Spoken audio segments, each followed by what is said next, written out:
Reverse diet, week 8, day 4. So I had a pretty good night of sleep last night and got up into my shoulder workout. Definitely retooled the weights I was lifting. Dropped the weights there between 5 to 10 pounds. And in some cases, like on the easy bar, there was 5 to 10 pounds on each side of the easy bar with plates, not just in total weightage. But like a night and day difference. Number one, I got through every set, every rep, didn't have to pause or put the weights down. Number two, I really was focusing on the shoulders, and I had just noticed that I was purely using the shoulders. Like when I was doing front shoulder raises, I was hitting the front deltoid. When I was doing lateral raises, I was hitting the middle part of the deltoid, and then doing like back shoulder flies, I was hitting the back part of the deltoid. And like shoulder presses, just lightening it, I felt like I was getting full range of motion out of the shoulder. I wasn't cheating by like having to like wiggle my weight around or something to get a little momentum going. Same thing with the underhand grip easy bar front shoulder press. Just lightening that by 10 pounds on each side with the plates made a huge difference. I didn't feel any pain in my shoulders, and I felt like I really squeezed the muscle. So you don't need to be lifting exuberant amounts of weight when you're trying to weight train. As long as you are squeezing that muscle group and you're using good form and you're focusing on the eccentric part of the motion, you're going to see huge gains. Now, as time goes on, I'm going to be hoping I can add maybe 2.5 pounds on my dumbbells and putting a 2.5 pound plate on either side of the easy bar and just incrementally inching up the weight over time.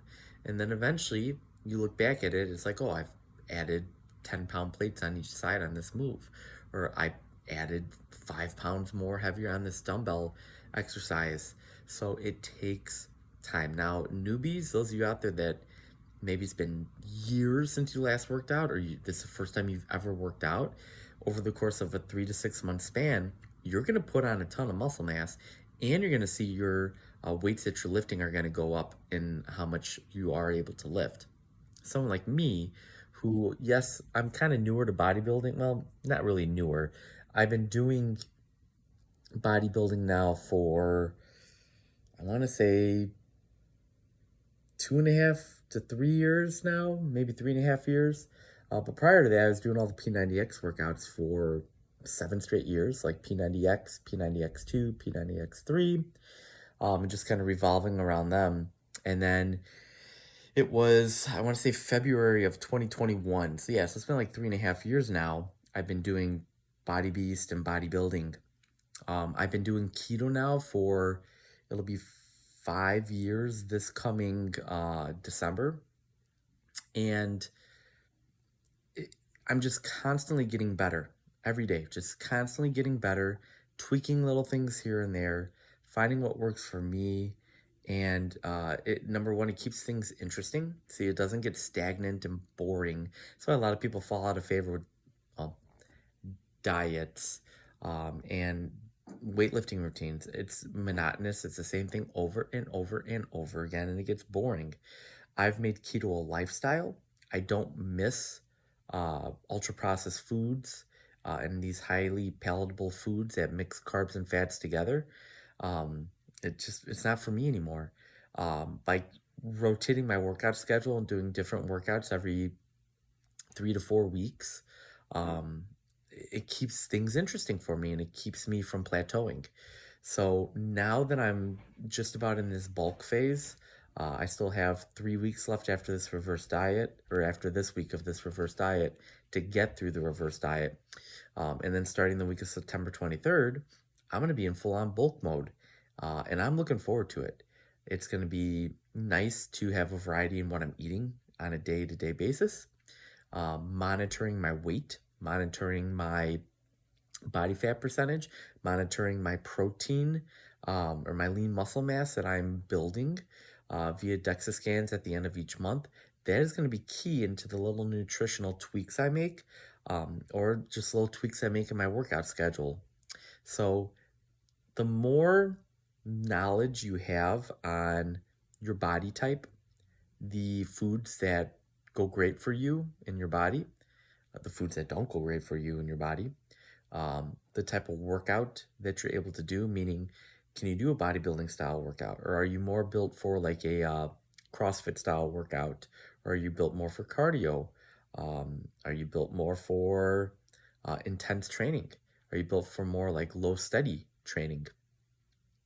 So those are things to try, to track, and then look at the data, reanalyze, and then go from there. So it's all about tracking. It's all about taking that data and playing around with it and don't do a bunch of stuff at once, because then you don't know what works. Try one thing. Like if you're interested in a diet, don't change your workout schedule. Keep your workout schedule. Let's say you're a moderate higher carb person and you're thinking of doing keto. Number one, you got to give it a full 6 weeks. I say 3 months. Like you got to give it a solid 3 months, not just the old college try where it's like you're good for 2 weeks and I'm gonna have a pizza. No, like you cannot deviate one bit. Don't change your workout schedule though, because you want to see, after doing 3 months of strict keto, do you feel better? Are you sleeping better? Is your recovery better? Are you feeling better in the gym? Or the reverse, maybe you don't feel so great. You're feeling super weak in the gym over the course of those 3 months. Your digestive system is just all screwed up and messed up and just not digesting the fats, or just having a hard time with the ketogenic diet. So play around with things, but just change one thing at a time. Don't try to reinvent the world. Just reinvent a city and then go from there. Well, please keep it locked in here on my channel and like and subscribe and continue to follow along with me as I now go through this reverse diet following my ketogenic bodybuilding prep. And I'll see y'all tomorrow.